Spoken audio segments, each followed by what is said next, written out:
everyone, welcome back to Chronicles of Society.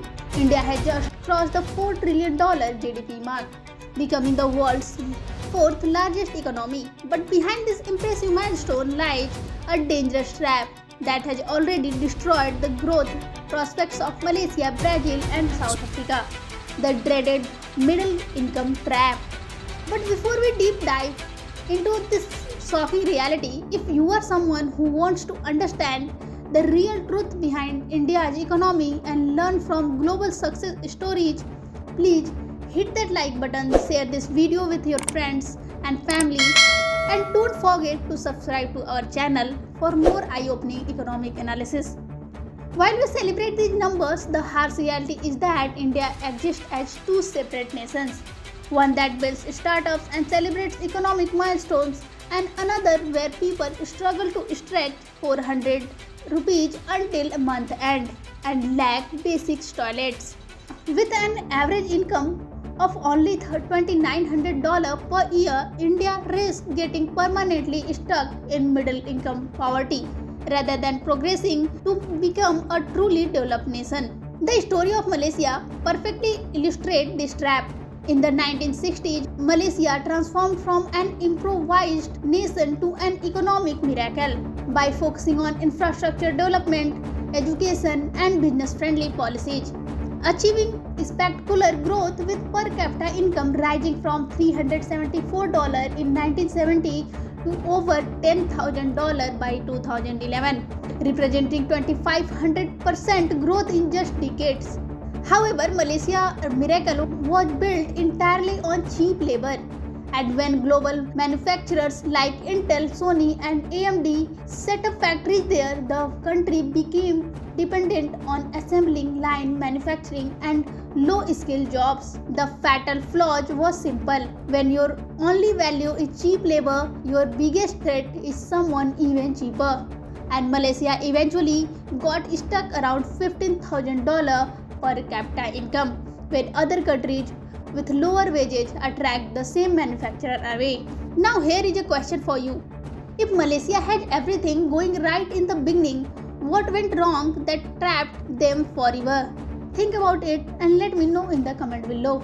In stark contrast, South Korea executed a brilliant three-generation strategy that systematically moved beyond cheap labor to become a high-income economy. The first generation provided factory workers in the 1970s, 80s, but this was just the foundation. The second generation saw massive government investment in education, creating world-class engineers and scientists who could design products and not just assemble them. Samsung evolved from assembling Japanese TV parts in the 1970s to designing screens for Apple iPhone by 1990s. The third generation became innovators who filed patents, started global companies, and created brands like Samsung smartphones and Hyundai cars that compete at the highest level worldwide. This systematic approach took South Korea's per capita income from $150 to $33,000 today, proving that countries can escape the middle income trap through delivering planning and investment in human capital. But here is the $1 million question. Can India replicate South Korea's success? Are our destiny to follow Malaysia's path? What do you think is India's biggest challenge? Drop your thought in the comment. India's currently reality reveals a troubling pattern similar to Malaysia's trap. We are essentially three different countries coexisting within one border.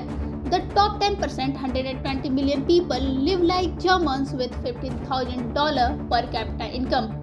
The middle 300 million lives like Bangladeshi hustling out of poverty, and the bottom billion lives like the poorest regions of Africa with only $1,000 per capita income, lacking basic sanitation, stable electricity, and economic opportunities. India faces three critical traps that could prevent our progressions.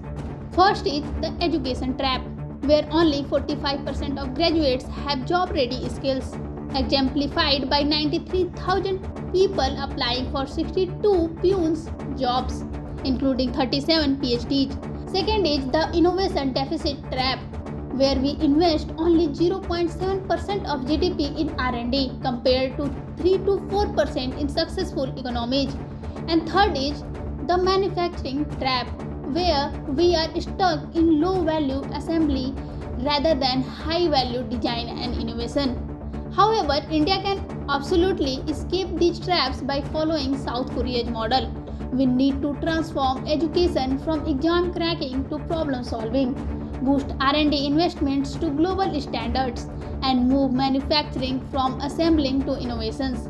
India has tremendous advantage including a young population, entrepreneurial energy, a strong digital backbone, and existing technical talent that just needs the right policy support. The choice is clear. We can either follow South Korea's path to become a $33 per capita high income economy where prosperity is shared broadly, or follow Malaysia's path and get permanently stuck at $50,000 while leaving hundreds of millions trapped in poverty despite impressive national GDP figures. The $4 trillion milestone should be just the beginning, not the destination. Because real success is not about celebrating aggregate numbers but about lifting all 1 billion Indians together towards shared prosperity through deliberate multi-generational planning and investments in human capital development. Can India do this? Absolutely. If these resources are channelized in the right way, India too can become a high income economy like South Korea. This was the story of South Korea and its inspiring lesson how 3 generations lifted an entire nation from poverty to a world class economy.